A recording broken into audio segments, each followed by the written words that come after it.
Aiza mic पकड़कर कुछ देर तो खामोश रही और फिर बोलने लगी। मोहब्बत, इश्क और शादी के हवाले से आपके क्या नजरियात हैं? अगर वजाहत से इनके जवाब दे दें तो नवाजिश होगी। इसका सवाल सुनकर हाल में मौजूद तमाम लोगों की नजरें इश्तियाक और दिलचस्पी से उमर के चेहरे पर मरकूज हो गईं। उमर टेबल पर नजर जमाए कुछ देर तो चुप रहा और किसी गहरी सोच में गुम हो गया। फिर एक ठंडी सांस भरकर आंखें बंद की और कुर्सी से टेक लगाकर बोला, कौन सी मोहब्बत के बारे में बताऊं? इस मोहब्बत के बारे में जो मर्द और औरत के दरमियान होती है, या उस मोहब्बत के बारे में बताऊं जो मोहब्बत की असल रूह है, जो मोहब्बत वाकई ही मोहब्बत होती है? दोनों ही बता दें। आयजा ने मुख्तसर सा जवाब दिया। उमर सीधा होकर बैठा और माइक मुंह के सामने लाकर नजरें टेबल की सतह पर गाड़ कर बोलने लगा। अल्लाह ताला के नामों में से एक नाम है अल-वदूद, जिसके मानी है बहुत मोहब्बत करने वाला। चूंकि मोहब्बत का जिक्र अल्लाह के हवाले से आया है, तो हम इसी हवाले से मोहब्बत को समझने की कोशिश करते हैं। पूरे कुरान में सिर्फ 2 मरतबा वदूद का लफ्ज आया है। एक सूरह हूद आयत नंबर 90, जिसका तर्जुमा है, और अपने रब से बख्शिश मांगो, फिर उसकी तरफ पलट आओ, बेशक मेरा रब निहायत रहम वाला, बहुत मोहब्बत वाला है। और दूसरी बार जिक्र सूरह बुरूज में आयत नंबर 14 में, जिसका तर्जुमा है, और वही है जो बेहद बख्शने वाला, निहायत मोहब्बत करने वाला है। पहली जगह लफ्ज रहीम के साथ वदूद का लफ्ज इस्तेमाल हुआ है। रहमान और रहीम दोनों के मानी मिलते जुलते हैं, लेकिन इनमें फ़र्क है। रहमान वो है जिसकी रहमतें सबके लिए आम हैं, जैसे हवा, पानी वगैरह जैसी नेमतें काफिरों और मुसलमानों दोनों के लिए आम हैं। ये रहमान होने की सिफ्त है। जबकि रहीम वो है जिसकी रहमतें मोमिन बंदों के लिए खास हैं। मतलब रहीम सिर्फ उन लोगों के लिए है जो अल्लाह के लिए खास लोग हैं। इसी लफ्ज़ के साथ वदूद का लफ्ज़ आया है। मतलब ये कि जो अल्लाह के नज़दीक खास लोग हैं, उनसे अल्लाह ताला को बहुत मोहब्बत है।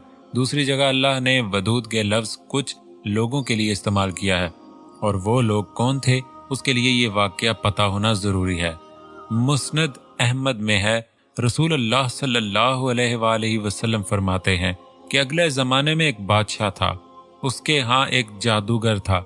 जब जादूगर बूढ़ा हो गया तो उसने बादशाह से कहा कि अब मैं बूढ़ा हो गया हूँ और मेरी मौत का वक्त आ रहा है, मुझे कोई बच्चा सौंप दो तो मैं उसे जादू सिखा दूँ। चुनांचा एक ज़हीन लड़के को वो तालीम देने लगा।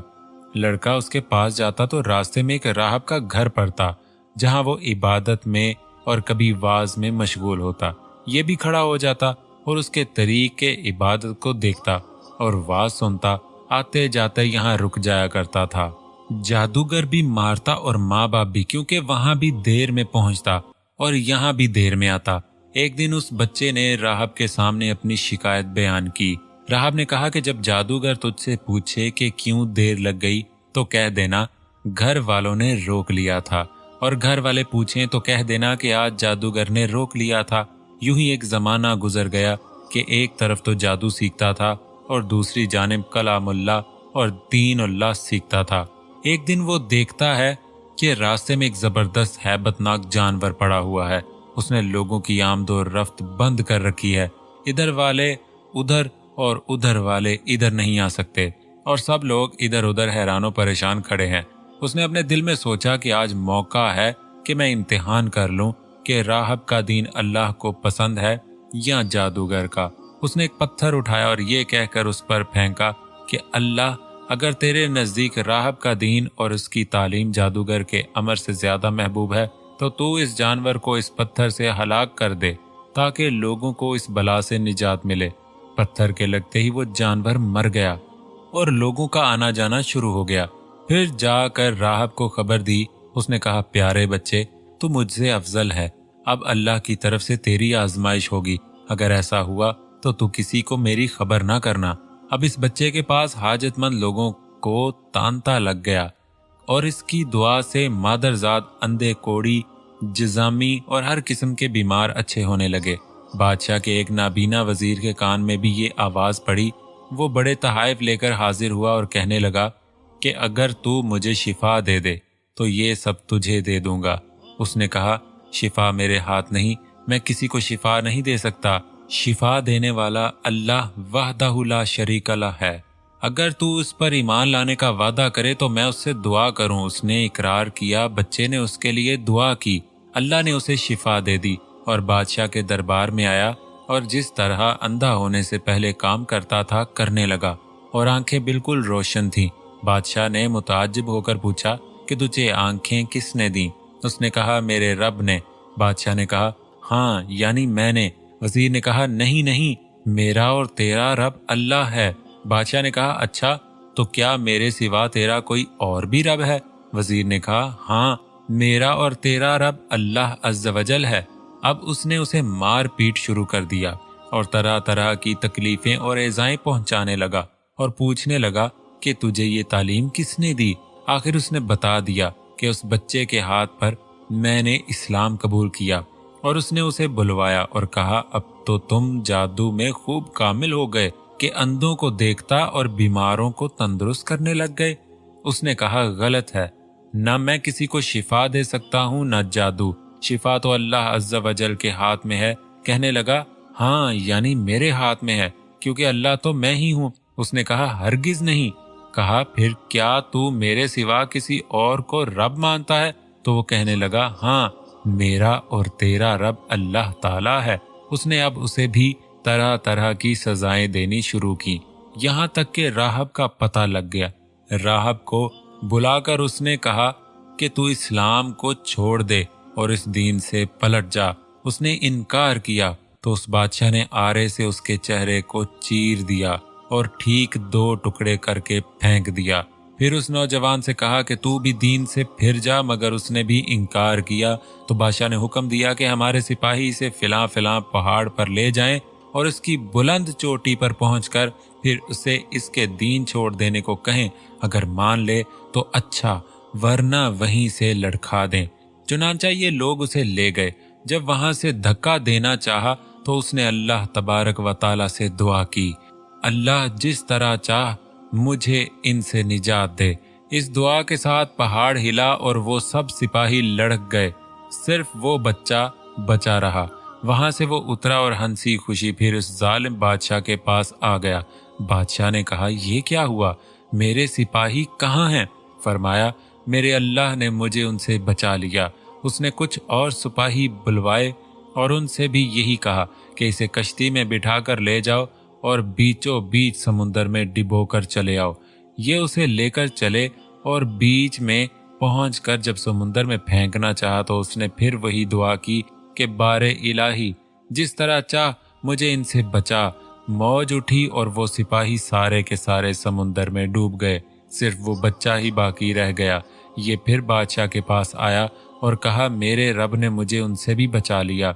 ऐ बादशाह, तू चाहे तमाम तदबीरें कर डाल, लेकिन मुझे हलाक नहीं कर सकता। हाँ, जिस तरह मैं कहूँ इस तरह अगर करे तो अलबत्ता मेरी जान निकल जाएगी। उसने कहा, क्या करूँ? फरमाया, तू लोगों को एक मैदान में जमा कर, फिर खजूर के तने पर सूली चढ़ा और मेरे तरकश में से एक तिनका निकाल मेरी कमान पर चढ़ा, और यानी उसी अल्लाह के नाम से जो उस बच्चे का रब है कहकर वो तीर मेरी तरफ फेंक और मुझे लगे और उससे मैं मरूंगा। चुनांचा बादशाह ने यही किया। तीर बच्चे की कनपटी में लगा। उसने अपना हाथ उस जगह रख लिया और शहीद हो गया। उसके इस तरह शहीद होते ही लोगों को उसके दीन की सच्चाई का यकीन आ गया। चारों तरफ से ये आवाजें उठने लगीं कि हम सब उस बच्चे के रब पर ईमान ला चुके। ये हाल देखकर बादशाह के मसाहब घबराए और बादशाह से कहने लगे, इस लड़के की तरकीब हम समझे ही नहीं। देखिए इसका ये असर पड़ा कि ये तमाम लोग उसके मजहब पर हो गए। हमने तो इसीलिए कत्ल किया था कि कहीं ये मजहब फैल ना जाए, लेकिन वो डर तो सामने ही आ गया और सब मुसलमान हो गए। बादशाह ने कहा, अच्छा ये करो कि तमाम महलों और रास्तों में खुंदकें खुदाओ, उनमें लकड़ियां भरो और उसमें आग लगा दो। जो इस दीन से फिर जाए उसे छोड़ दो, और जो ना माने उसे उस आग में डाल दो। इन मुसलमानों ने सब्र ज़ब्त के साथ आग में जलना मंजूर कर लिया और उसमें कूद कूद गिरने लगे। अलबत्ता एक औरत जिसकी गोद में दूध पीता छोटा बच्चा था, वो ज़रा हिचकिचाई तो उस बच्चे को अल्लाह ने बोलने की ताकत दी। उसने कहा, अम्मा क्या कर रही हो? तुम तो हक पर हो, सब्र करो और उसमें कूद पड़ो। ये हदीस मसनद अहमद में भी है और सही मुस्लिम के आखिर में भी। इसी वाक़या को कुरान में मारे गए इस खंदक वाले, जो सरासर आग थी, बहुत ईंधन वाली से मुराद लिया जाता है। उन ईमान वालों के लिए अल्लाह ने वदूद का लफ्ज़ इस्तेमाल किया है कि अल्लाह उनसे बहुत मोहब्बत रखता है। यहाँ पहुंचकर उमर खामोश हो गया। पूरे हाल में इतनी खामोशी थी जैसे सबको सांप सूंघ चुका हो। उमर ने कदरे तौक़ुफ़ से कहा, ये तो कुरान करीम से मोहब्बत के एक पहलू का तारुफ। अब आते हैं अहादीस की तरफ और अहादीस से जानने की कोशिश करते हैं कि मोहब्बत क्या है।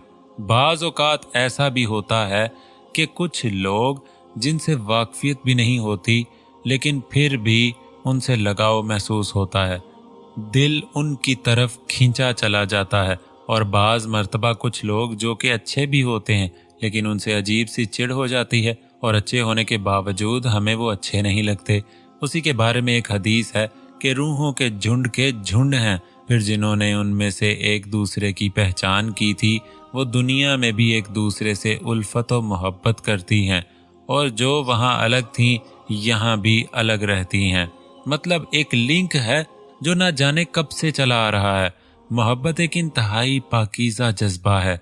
जैसे आजकल ऐसे इस्तेमाल किया जाता है कि ये लफ्ज़ मोहब्बत तकरीबन अपना तकद्दुस खो चुका है, वरना दर हकीकत इस लफ्ज़ का मुकाम क्या है, बदकिस्मती से अक्सर लोग इससे नावाकिफ़ हैं।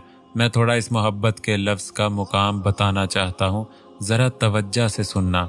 जब इंसान उस मोहब्बत को अपनाता है तो ज़मीन के सारे लोगों के दिलों में इस मोहब्बत करने वाले की मोहब्बत को उतार दिया जाता है। आसमानों पर फरिश्तों को हुक्म होता है, इस मोहब्बत करने वाले से मोहब्बत करो। जिब्रील फरिश्तों के सरदार को हुक्म इलाही होता है, इस मोहब्बत करने वाले से मोहब्बत करो।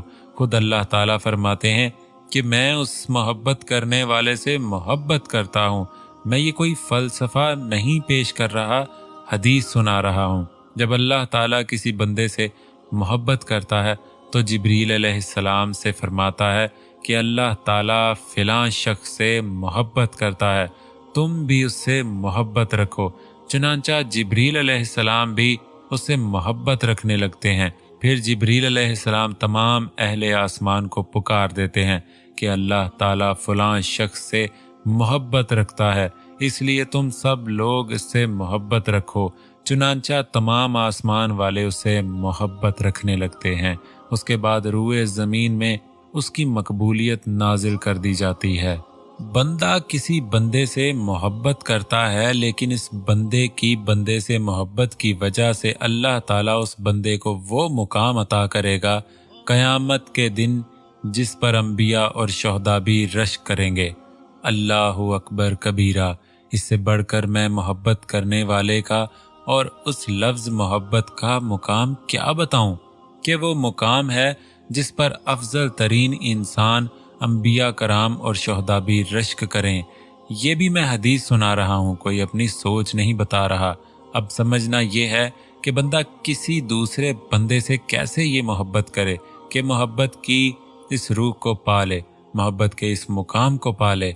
अब मैं आता हूँ इस तरफ और इस मोहब्बत कुरान और हदीस की रोशनी में समझाने की कोशिश करता हूँ कि ये मोहब्बत होती कैसे है, इसमें क्या कुछ किया जाता है, इसके क्या असूल व ज़वाबित हैं।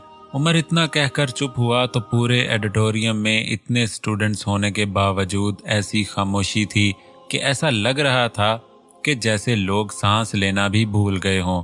उमर जिस अंदाज में बात कर रहा था, ये वाकई वो अंदाज था जिस अंदाज से आज तक ना किसी ने सुना था ना किसी ने जाना था।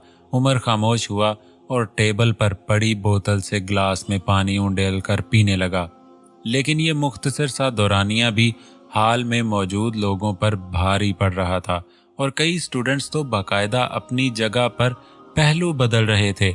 इस तरह अब उनके चेहरों से अयां था जैसे वो जल्द से जल्द ये जान सकें कि बंदा बंदे से मोहब्बत करे, मगर मुकाम वो मिले जिस पर अंबिया और शुहदा भी रश करें। वो मोहब्बत कैसे होती है और इसमें क्या होता है?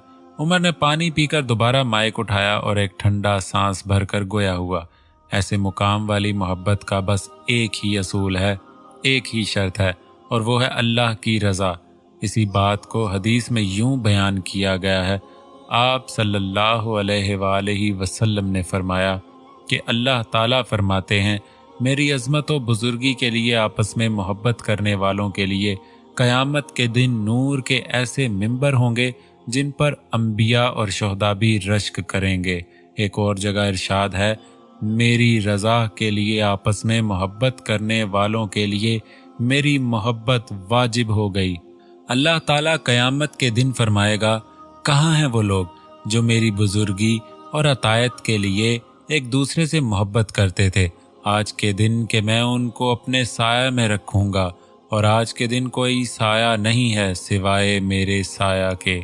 इसी तरह अबू हुरैरा रज़ी अल्लाह ताला अन्हु की रिवायत में इन 7 लोगों का जिक्र है जिनको साया नसीब होगा। उनमें से अल्लाह के लिए एक दूसरे से मोहब्बत करने वाले भी होंगे। ये अहादीस हम सबको मोहब्बत करने वाले का मुकाम बता रही हैं। यहाँ एक अहम वजाहत ज़रूरी है कि अल्लाह तबारक व ताला ने किसी से मोहब्बत का मयार लिल्लाह फी अल्लाह रखा है, यानी अगर किसी से मोहब्बत या नफ़रत करे तो सिर्फ़ और सिर्फ अल्लाह की रज़ा व खुशनुदी को पेश नज़र रखे। इस मोहब्बत के साथ कोई भी दुनियावी गर्ज या शहवत व नाजायज़ इश्तियाक ना हो। अगर ज़ाती ख्वाहिश दरमियान में आ गई तो ये उस मोहब्बत की रूह को मार देती है, बल्कि बसा औकात अल्लाह रब्बुल इज़्ज़त की नाराज़गी और सज़ा व अज़ाब का सबब भी बनती है। सहाबा कराम रिज़वानुल्लाह अलैहिम अजमाइन को एक दूसरे से यही मोहब्बत थी जिसकी वजह से खून के प्यासे एक दूसरे पर जान निछावर करने वाले बन गए थे। रही बात लड़के और लड़की की आपस में मोहब्बत, तो उसका वजूद हमें कुरान और हदीस और असहाब की ज़िंदगियों में नहीं मिलता। बस इतना ज़रूर है कि जो शख्स आपको पसंद हो उनसे निकाह कर लो। वालिदैन को हुक्म है औलाद की पसंद का ख्याल रखें, और औलाद को हुक्म है वालिदैन की फर्माबरदारी करें। अब आखिरी बात की तरफ कि शादी के हवाले से क्या होना चाहिए, इस सिलसिले में एक मिसाल पेश करके वजाहत करना चाहूँगा। एक शख्स एक तुर्क रईस आदमी के पास बाग में माली का काम करता था। एक दिन बाग का मालिक बाग में आया तो अपने गुलाम को कहा कि ए मुबारक, बाग से एक मीठा अनार ले आओ। वो गए और एक अनार ले आए जो तुर्श निकला। मालिक ने दोबारा मीठा अनार लाने को कहा तो दूसरे पौधे से तोड़ा गया भी तुर्श निकला। गर्ज 3 बार ऐसा हुआ तो मालिक ने कहा गुलाम से कि मैंने तुमको मीठा अनार लाने के लिए कहा था और तुम हर बार तुर्श ले आते हो। तो उस गुलाम मुबारक ने जवाब दिया कि मैं किस तरह मालूम कर सकता हूँ कि कौन से दरख्त से अनार मीठे उतरते हैं और कौन से दरख्त से तुर्श। जिस किसी ने उन दरख्तों से खाया है वो जानता है। मालिक ने कहा कि तुमने अब तक कोई अनार नहीं खाया। मुबारक ने कहा कि आपने मेरे जिम्मा इस बाग की हिफाजत और निगहबानी लाजिम की है, खाने और चखने की इजाज़त नहीं दी। मेरे जिम्मा जो खिदमत लाजिम है उसको बजा लाता हूँ। बाकी जो फल आप हमें देते थे वो हम खाते थे, तो कोई तुर्श निकल आता था तो कोई मीठा। मालिक इस गुलाम की इस दयानतदारी पर बड़ा खुश हुआ और कहा कि तुम इस काबिल हो कि मेरी मजलिस में रहो, और बागबानी किसी दूसरे शख्स के सुपुर्द कर दी और इस गुलाम मुबारक को अपने घर मुलाजिम रख लिया। एक दिन अपने मालिक को परेशान देखकर गुलाम ने पूछा कि क्या बात है आका, आप परेशान नजर आ रहे हैं। तो मालिक ने कहा बेटी जवान हो चुकी है, उसका रिश्ता करना है, समझ नहीं आ रही किससे करूं। तो गुलाम ने कहा ये तो कोई बड़ा मसला नहीं, इसका हल मैं आपको बताता हूं। अगर अरब के जाहिलाना तर्ज पर शादी करना चाहते हैं तो कोई ऊंचे हसब नसब वाला लड़का ढूंढे।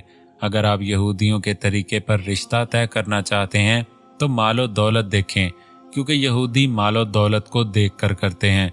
अगर ईसाइयों के तरीके पर करना चाहते हैं तो किसी हसीन और जमी लड़के को देख लें, क्योंकि ईसाई शक्ल सूरत को तरजीह देते हैं। अगर इस्लामी तरीके के मुताबिक करना चाहते हैं तो किसी मुत्तकी और परहेजगार लड़के को ढूंढ लें। ये सुनकर मालिक खुश होकर अपनी बीवी के पास गया और उसे सारा किस्सा सुनाया और कहने लगा कि मैंने अभी तक उस नौजवान से ज्यादा मुत्तकी किसी को नहीं देखा, क्यों ना उसी से शादी कर दूं। बीवी कहने लगी, लोग क्या कहेंगे कि एक गुलाम से शादी कर दी। मालिक ने कहा, मुझे लोगों का नहीं अल्लाह का ख्याल है, और अपनी बेटी की शादी मुबारक से कर दी, जिनके यहाँ एक बेटा पैदा हुआ अब्दुल्ला बिन मुबारक, जो किसी तारुफ के मोहताज नहीं, जिन्होंने 1000 से जायद उसातिज़ा से इल्म हासिल किया, जिनमें इमाम अबू हनीफा और सुफियान सोरी रहमतुल्लाह अलैह जैसी शख्सियात शामिल हैं। हज़रत अब्दुल्ला बिन मुबारक को अमीरुल मोमिनीन फिल हदीस के लक़ब से भी याद किया जाता है। बुखारी शरीफ, मुस्लिम शरीफ और तिरमिज़ी शरीफ लिखने वाली हस्तियों ने अब्दुल्ला बिन मुबारक से बहुत इस्तिफ़ादा हासिल किया। जब शादियां ऐसी हों और शादी करने वाले ऐसे हों, फिर औलाद भी ऐसी ही होगी इंशाअल्लाह। ये ही मेरे नज़रियात हैं और यही मेरे जवाब हैं। उमर ने अपनी बात ख़त्म करते हुए कहा। उमर के चुप हो जाने के बाद भी काफ़ी देर हाल में खामोशी छाई रही। कुछ उमर की आवाज़ और कुछ ऐसा लहजा था उमर का जो सीधा दिल पर असरअंदाज होता महसूस होता था। स्टेज सेक्रेटरी की आवाज़ हाल में गूंजी तो सबने चौंक कर उसकी तरफ देखा, जो कह रहा था, अगला सवाल कौन करेगा। हाल की एक तरफ पहली कतार के इंतहाई दाएं जानब एक प्रोफेसर साहब को माइक दिया गया। जब वो बोले तो उमर ने चौंक कर उनको देखा और दिल में सोचा, क्या टीचर्स भी मौजूद हैं यहाँ? वैसे तो ये स्टूडेंट्स का अपना एक प्रोग्राम है, लेकिन मुझे उम्मीद है यहाँ स्टाफ के चंद लोगों की मौजूदगी का आप बुरा नहीं मानेंगे। खैर, अगर बुरा मान भी लेंगे तो हमारा क्या बिगाड़ लेंगे? प्रोफेसर ने मुस्कुराते हुए कहा। तो हाल में मौजूद सबके चेहरों पर मुस्कुराहटें दौड़ गईं। कुछ ने तो काफ़ी बुलंद आवाज़ से कह कहे भी लगाए, खैर बेटा उमर, मैं आपसे काफ़ी मुतासर हुआ हूँ। मेरे चंद सवाल हैं। क्या तुम बता सकते हो कि तुम्हारी तरबियत किसने की है? तुमने अपनी ज़िंदगी का मकसद क्या तय किया है और ज़िंदगी का मकसद कैसे तय करना चाहिए? उम्मीद है इन सवालों के जवाब से काफ़ी लोगों की रहनुमाई हो जाएगी।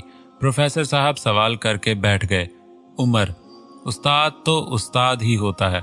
बेशक वो दुरुस्त समझ रहे हैं कि जो कुछ मैं बोल रहा हूँ, जैसी मेरी सोच है, ये मेरा कमाल नहीं बल्कि अल्लाह की रहमत है। और उसके बाद मुझे इस मुकाम तक पहुँचाने वाले मेरे बाबा जी हैं, जो मेरे सगे वालिद तो नहीं, लेकिन वालिद से बढ़कर, किसी दोस्त से बढ़कर हैं। उन्हीं की वजह से आज मेरी ये सोच है और ये मुकाम मिला है। बेटा, कौन है वो? उनका क्या नाम है? ऐसी शख्सियत से तो मिलना भी एजाज की बात है। प्रोफेसर ने उमर की बात आगे बढ़ने से पहले सवाल करते हुए पूछा तो उमर ने सर झुका लिया। उमर सोचने लगा और उमर पर इंकशाफ हुआ, इतनी करीब हस्ती के बारे में तो वो कुछ जानता ही नहीं। ना बाबा जी का नाम पता, उनका काम, कुछ भी तो उमर को पता ही नहीं। जब भी बाबा से बात होती थी तो बाबा की बातें ऐसी होती थीं कि उमर उनमें ही खोकर रह जाता था। अगर कभी बाबा के बारे में जानने की ख्वाहिश पैदा हुई तो या तो उमर बाबा की बातों में खोकर पूछना भूल गया, और 1-2 बार पूछा भी तो बाबा ने खूबसूरती से टाल दिया। बेटा, अगर तुम नहीं बताना चाहते तो कोई बात नहीं, उन्हीं प्रोफेसर ने कहा। तो उमर ने फौरन जवाब दिया, नहीं नहीं, ऐसी कोई बात नहीं। दर हकीकत मैं उनका नाम तक नहीं जानता। मेरी उनसे मुलाकात एक छोटे से गांव की एक छोटी सी मस्जिद में होती है। हमेशा मैं उनकी बातों में ही इतना खो जाता हूँ कि उनके बारे में पूछने का ख्याल तक नहीं आता। चलें, कोई बात नहीं, बाकी सवालों के जवाब दे दो। प्रोफेसर साहब ने शफकत से कहा। उमर, तरबियत किसने की? ये तो मैं बता चुका हूँ। दूसरे सवाल का जवाब ये है कि मैं अल्लाह को राज़ी करके मरना चाहता हूँ। उमर ने एक ठंडा सांस भरा और फिर कहने लगा, मकसद ये कि एक अलमिया है कि हमारे माशरे में तकरीबन 80 से 90% लोग बिना मकसद के ज़िंदगी गुजारते हैं और ऐसे ही मर जाते हैं। मैं यहाँ हाल में मौजूद लोगों से पूछना चाहूँगा कि ईमानदारी से बताएं कि कितने लोग हैं जिन्हें अपनी जिंदगी के मकसद का पता है और वो इस मकसद को पाने के लिए प्लान बनाते हैं और कोशिश करते हैं। हाल में मौजूद सब स्टूडेंट्स इधर उधर देखने लगे। ये वाकई सच था कि बहुत कम लोग ही इस बारे में सोचते हैं कि आखिर उनका मकसद क्या है। चंद लोगों ने अपने हाथ खड़े किए। उमर ने स्टेज सेक्रेटरी को मुखातिब करके कहा, किसी एक से पूछें कि इसका मकसद क्या है। स्टेज सेक्रेटरी ने एक लड़की की तरफ इशारा करके कहा, जी मिस, अगर आप मुनासिब समझें तो बता दें कि आपकी ज़िंदगी का क्या मकसद है। लड़की बोली, मेरे वालिद एक दर्जा चहारम के सरकारी मुलाजिम थे। हम अभी छोटे थे कि वो फौत हो गए। उनकी पेंशन तो मिलती थी लेकिन वो इतनी कम थी कि हमारे घर का निज़ाम उससे चलना मुमकिन नहीं था। अम्मी ने कपड़े सिलाई वगैरह करके हमें पढ़ाया और घर का निज़ाम चलाया। अब अल्हम्दुलिल्लाह मैं और मेरी छोटी बहन ट्यूशन्स वगैरह पढ़ा कर ना सिर्फ अपना खर्चा पूरा कर रही हैं बल्कि घर के निज़ाम में अपनी अम्मी की मदद भी कर रही हैं। हमारे भाई अभी छोटे हैं इसलिए वो इस काबिल नहीं कि घर का निज़ाम चला सकें। मेरा मकसद ये है कि मैं यहाँ पढ़कर एक अच्छी पोस्ट पर चली जाऊँ और फिर अपनी अम्मी को आराम दे सकूँ और अकेली घर का निज़ाम चला सकूँ, अपने बहन भाइयों की शादियाँ कर सकूँ। बस यही मकसद लेकर चल रही हूँ। लड़की जो ही खामोश हुई तो बेख्तियार हाल में मौजूद लोगों ने लड़की की हौसला अफजाई करने के लिए तालियां बजाने लगे। उमर जो के सर झुकाए अपने जूतों पर नज़र जमाए बैठा था, इन तालियों से बेनियाज होकर बोलने लगा, फ़र्ज करें आपको अच्छी पोस्ट मिल गई, आप घर का निज़ाम भी चलाने लगी हैं, अपने बहन भाइयों की शादियां भी कर दी, तो क्या आपका मकसद पूरा हो गया? लड़की गड़बड़ा कर बोली, जाहिर है अगर ऐसा हो जाता है तो मेरा मकसद पूरा हो जाएगा। उमर, माफ़ कीजिएगा, जो आप कह रही हैं वो ज़िंदगी की ज़रूरियात में तो आ सकता है मगर उसे ज़िंदगी का मकसद नहीं कह सकते। हाल में होने वाली चहमगोइयों और सरगोशियां दम तोड़ गईं और एक बार फिर खामोशी छा गई। उमर ने अपनी बात जारी रखते हुए कहा, मकसद की 3 खुसूसियात होती हैं। नंबर 1, मकसद कभी पूरा नहीं होता, हमेशा मरते दम तक जारी रहता है। नंबर 2, मकसद से अवामुन्नास को फ़ायदा पहुंचता है। नंबर 3, मकसद हमेशा अजीम हुआ करता है। कदरे तौक़ुफ़ से उमर ने बात जारी रखते हुए कहा, CSS पास करके अच्छा ओहदा लेना है, पढ़ लिख कर अच्छी जॉब करनी है, सहूलत के लिए गाड़ी लेनी है, अपना घर बनाना है, डॉक्टर बनना है। ये तमाम चीज़ें ज़रूरियात ज़िंदगी तो हो सकती हैं मगर मकसद ज़िंदगी नहीं। कायदे आज़म का मकसद था कि एक अलग मुसलमानों के लिए ऐसा मुल्क बनाना है जहां मुसलमान खुल्लम खुला अपने दीन पर अमल कर सकें और ये मुल्क ज़्यादा से ज़्यादा तरक्की करे। इसी मकसद को पूरा करते करते की कोशिश करते वो फौत हो गए। ईदी साहब का मकसद इंसानियत की खिदमत करना था।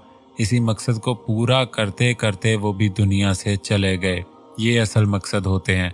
आप सब लोगों से कहना चाहूँगा कि अपनी ज़िंदगी का कोई मकसद ज़रूर बनाएं जो वाकई मकसद हो। एक मकसद हमें अल्लाह ताला भी बताते हैं कि इंसान का अपनी इबादत के मकसद के लिए पैदा किया और ये मकसद ऐसा मकसद है जो तमाम नेक और अजीम मकासद को अपने अंदर समो लेता है। लेकिन अफसोस हम ज़रूरियात ज़िंदगी को पूरा करने के लिए तो प्लान बनाते हैं, उनके लिए कोशिश करते हैं, लेकिन मकसद ज़िंदगी को पूरा करना तो दरकिनार हम में से अक्सरियत को मकसद तय करने का ख्याल तक नहीं आता। डॉक्टर बनना आपकी या आपके वालिदैन की ख्वाहिश है तो ज़रूर बने, लेकिन इंसानियत को फ़ायदा पहुंचाऊंगा, गरीब लोगों की खिदमत करूंगा, उनको सहूलत दूंगा या दूंगी, ऐसा मकसद तय करें। ज़िंदगी के किसी भी शोबे में जाएं लेकिन उसी शोबे में एक मकसद बना लें कि मैंने इस मकसद को पूरा करने के लिए मरते दम तक कोशिश करनी है। दरअसल यही असल मकसद होता है। इसके बाद मज़ीद तकरीबन 1 घंटा इसी तरह सवाल होते रहे और उमर अपने मखसूस अंदाज में जवाब देता रहा। आखिर में तमाम तंजीमों ने एक बार फिर उमर की हमायत और उसको अपना मुतफ़िक्का लीडर होने का ऐलान किया और सबको इस मामले में सपोर्ट करने का कहा गया। उसके साथ ही नशिस्त बर्खास्त कर दी गई। लेकिन जब उमर उठा उसके उठते ही सब ने तालियां और नारे मारकर उमर को खराजे तहसीन पेश किया। बाहर निकलते हुए गैर इरादी तौर पर उमर की नज़र आयजा पर पड़ी जो नज़रें झुकाए कुर्सी पर सुकून से बैठी थी उमर को यकदम शर्मिंदगी का एहसास होने लगा। वो भूल चुका था कि इस मामले में बाबा से मशवरा करना था। उसने दिल ही दिल में इरादा किया कि पहली फुर्सत में ही वो बाबा से इस बारे में बात करेगा। उम्मीद है दोस्तों आज की एपिसोड आपको बहुत पसंद आई होगी। वीडियो को लाइक ज़रूर किया करें, कमेंट बॉक्स में अपनी राय का इजहार करें। मिलते हैं नेक्स्ट एपिसोड के साथ। अपना ख्याल रखें बहुत सारा। अल्लाह हाफिज़।